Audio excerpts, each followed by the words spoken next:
Salve, salve, galerinha que gosta de saber o porquê das coisas. Sejam bem-vindos a mais um episódio do É Por Isso. Eu sou Samuel Leite e se você já se perguntou, e se alguma coisa fosse diferente do que ela realmente é? Se você, meu amiguinho ou minha amiguinha, já buscou explicações e por que as coisas funcionam como são, então esse podcast ele é feito exclusiva e carinhosamente para você. No nosso É Por Isso de hoje, a gente vai explicar por que a matemática existe. E por isso que eu tô aqui com o Léo Mogli, que é professor de matemática e também faz os podcasts Big 3, Stand Up e Entre Cactos e Suculentas. Seja muito bem-vindo ao nosso podcast, Tio Mogli. Eu que agradeço. É um prazer ter você aqui, Tio Mogli. Olha só, então para começar o nosso papo, queria que você explicasse então para os nossos ouvintes como e por que a matemática foi inventada. Então, a matemática, como a gente conhece ela hoje em dia, ela foi inventada por volta de 3.500 a.C., lá no Egito Antigo, ali no Império Babilônico. Uau! Mas muito da matemática que a gente conhece hoje, os números, por exemplo, só ganhou um grande desenvolvimento por causa da imprensa. Porque se você for parar para olhar, por exemplo, os números eles eram uma coisa que variava de lugar para lugar e era difícil você estabelecer um padrão. Graças ao advento da imprensa, a gente conseguiu padronizar e a gente tem os números que a gente conhece como hoje. Perfeito, perfeito. E dá pra gente dizer, então, dentro desse contexto, dentro desse espaço-tempo que você mencionou, que então a matemática sempre existiu, ou não? Sim, a matemática sempre existiu a partir do momento que o ser humano deixou de ser um ser nômade e passou a habitar um local fixo. Por quê? Porque ele precisava fazer medida das coisas, contabilizar quantos animais eles tinham.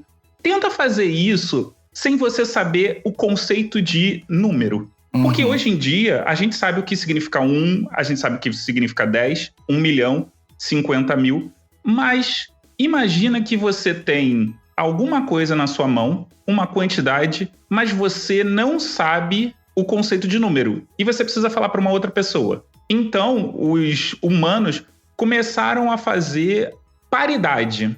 Por exemplo, se você tinha 5 galinhas, você pegava 5 pedrinhas. E assim, o pastor, quando ele saía com as ovelhas, ele carregava um saco de pedra e contabilizava de forma espelhada o total de ovelhas.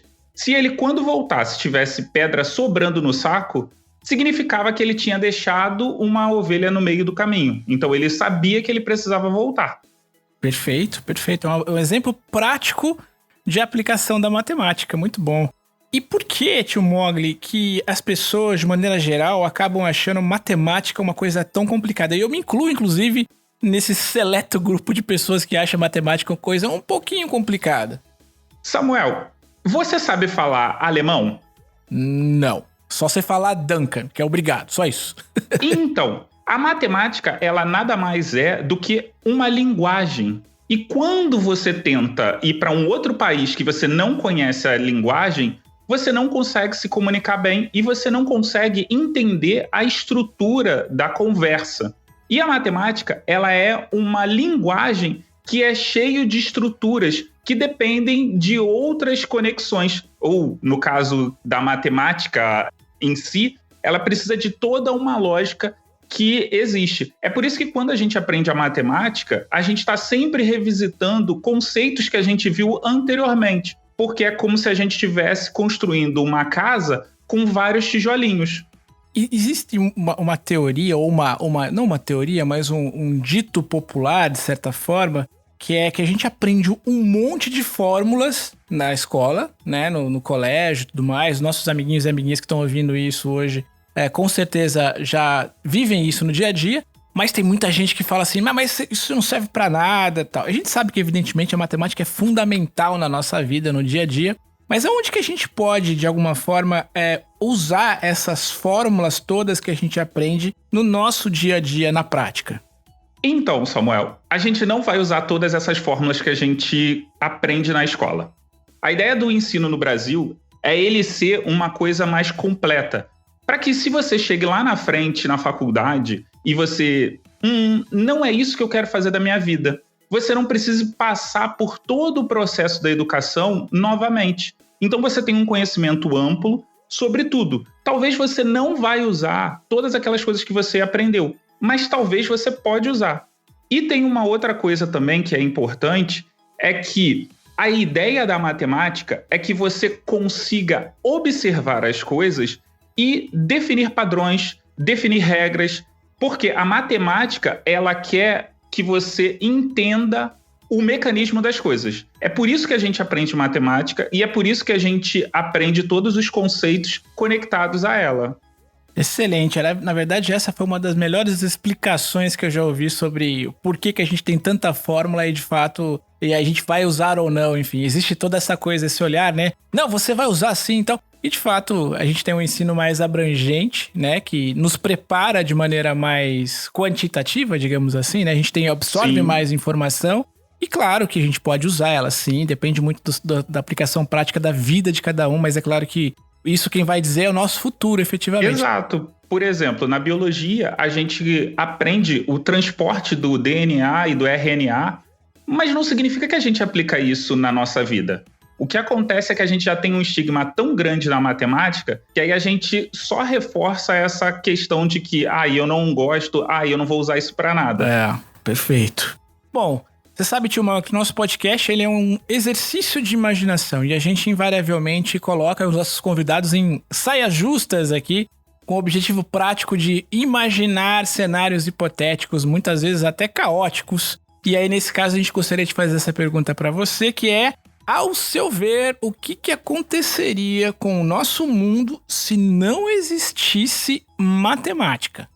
Eu poderia virar e falar para você assim, Samuel, a gente não teria esse podcast, a gente não teria arquivos de MP3, a gente não teria redes sociais, porque tudo isso é graças à matemática. Mas eu vou para uma coisa mais simples. Se você está sentado, você está numa cadeira, certo? Sim. E antes da gente chegar na cadeira, a gente chegou no banco. E o banco mais simples que existe é um banco de 3 pés.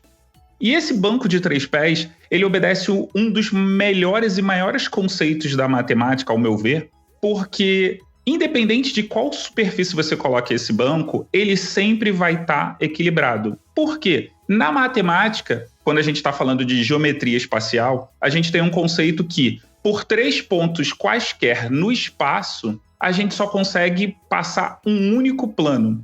E graças a esse conceito, você não fica numa cadeira ou num banco de 3 pés bambus. Se por um acaso você quiser ampliar para um banco de 4 pés ou uma cadeira de 4 pés, a matemática ela é fundamental para que você tenha um banco e esse banco não fique bambeando. Ou seja, esse banco tenha os 4 pés perpendiculares ao assento. Bom, então é por isso que existe matemática. Olha só, Tio Mogli, muito obrigado de novo pelo teu tempo, pela disponibilidade. E como a gente sempre faz aqui no nosso podcast, antes da gente encerrar, a gente gostaria de conhecer um pouco mais do teu trabalho, que você divulgasse aí os seus links, como é que a gente consegue, não só as crianças, mas os papais e mamães aí que queiram conhecer um pouco mais do teu trabalho, como é que a gente faz para conhecer mais aí sobre o Tio Mogli? Quem quiser trocar uma ideia comigo falando sobre matemática ou qualquer outra coisa da vida, é só me encontrar no Twitter em @leo_mogli. Agora, se você quiser saber um pouco de basquete, é só me procurar no podcast Big 3. Se você quiser saber um pouco de cactos e suculentas, que são um pouco da minha paixão, é só você procurar por Entre Cactos e Suculentas em todos os agregadores e nas redes sociais que a gente está lá. E agora, se você gosta de um stand-up e quer uma sugestão, é só você procurar por Próximo Stand-up que você encontra também lá. Aliás, esse do stand-up eu conheci agora de pouco, já virei fã, já tô aqui fazendo a minha listinha para acompanhar o próximo programa, próxima indicação de show que você tá sugerindo lá. Muito bom mesmo.